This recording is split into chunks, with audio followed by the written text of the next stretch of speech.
Hi friends, Mrs. Cox again here, enjoying a nice cup of coffee on my couch and here to read you another 2 chapters from Wonder before we leave for our spring break.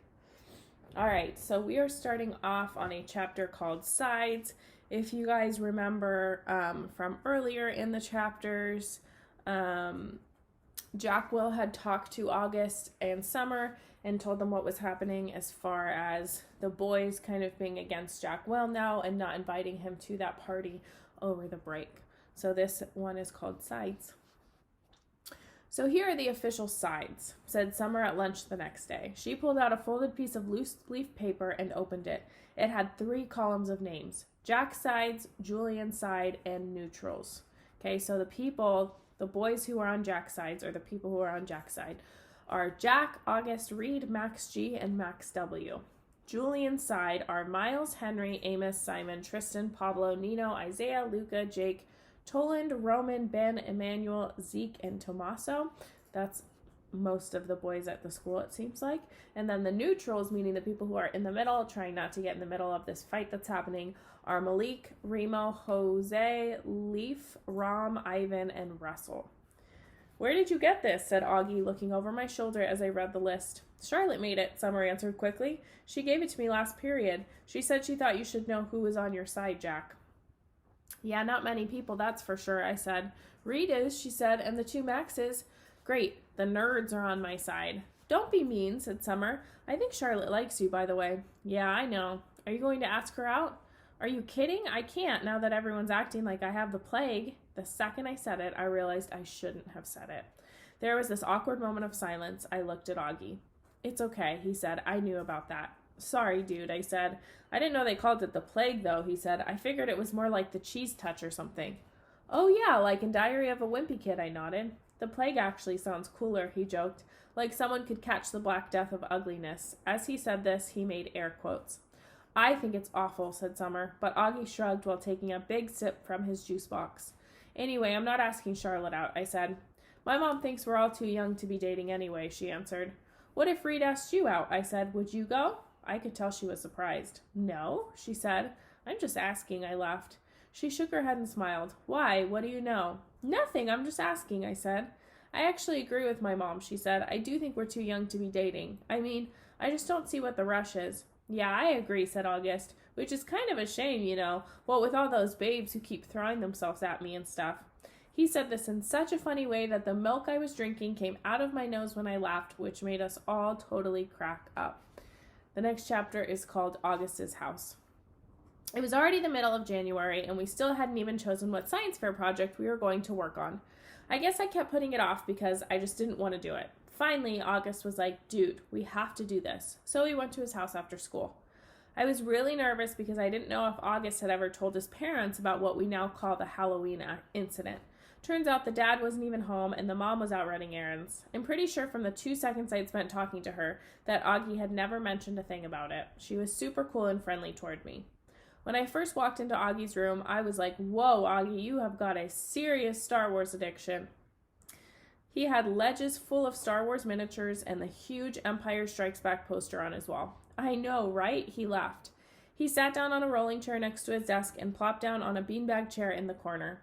That's when his dog waddled into the room right up to me. He was on your holiday card, I said, letting the dog sniff my hand. He corrected me. Daisy. You can pet her. She doesn't bite. When I started petting her, she basically just rolled over onto her back. She wants you to rub her tummy, said August. Okay, this is the cutest dog I've ever seen, I said, rubbing her stomach. I know, right? She's the best dog in the world. Aren't you, girly? As soon as she heard Augie's voice say that, the dog started wagging her tail and went over to him. Who's my little girly? Who's my little girly? Augie was saying as she licked him all over the face. I wish I had a dog, I said. My parents think our apartment's too small. I started looking around at the stuff in his room while he turned on the computer. Hey, you've got an Xbox 360? Can we play? Dude, we're here to work on the science fair project. Do you have Halo? Of course I have Halo. Please, can we play? He'd logged onto the Beecher website and was now scrolling down Miss Rubin's teacher page through the list of science fair projects. Can you see from there? He said. I sighed and went to sit on a little stool that was right next to him. Cool iMac, I said. What kind of computer do you have? Dude, I don't even have my own room, much less my own computer. My parents have this ancient Dell that's practically dead. Okay, how about this one, he said, turning the screen in my direction so I would look. I made a quick scan of the screen and my eyes literally started blurring. Making a sun clock, he said. That sounds kind of cool. I leaned back. Can't we just make a volcano? Everyone makes volcanoes. Duh, because it's easy, I said, petting Daisy again. What about how to make crystal spikes out of Epsom salt? Sounds boring, I answer. So why'd you call her Daisy? He didn't look up from the screen. My sister named her. I wanted to call her Darth. Actually, technically speaking, her full name is Darth Daisy, but we never call her that. Darth Daisy, that's funny. Hi, Darth Daisy, I said to the dog, who rolled onto her back again for me to rub her tummy. Okay, this one's the one, said August, pointing to a picture on the screen of a bunch of potatoes with wires poking out of them. How to build an organic battery made out of potatoes. Now that's cool. It says here you could power a lamp with it. We could call it the Spud lamp or something. What do you think? Dude, that sounds way too hard. You know I suck at science. You do not. Yeah, I do. I got a 54 on my last test. I suck at science. No, you don't. And that was only because we were still fighting and I wasn't helping you. I can help you now. This is a good project, Jack. We've got to do it. Fine, whatever, I shrugged. Just then, there was a knock on the door. A teenage girl with long, dark, wavy hair poked her head inside the door. She wasn't expecting to see me. Oh, hey, she said to the both of us. Hey, Via, said August, looking back at the computer screen. Via, this is Jack. Jack, that's Via. Hey, I said, nodding hello. Hey, she said, looking at me carefully. I knew the second Augie said my name that he had told her about the stuff I said about him. I could tell from the way she looked at me. In fact, the way she looked at me made me think she remembered me from that day on Carval on Amesfort Avenue all those years ago.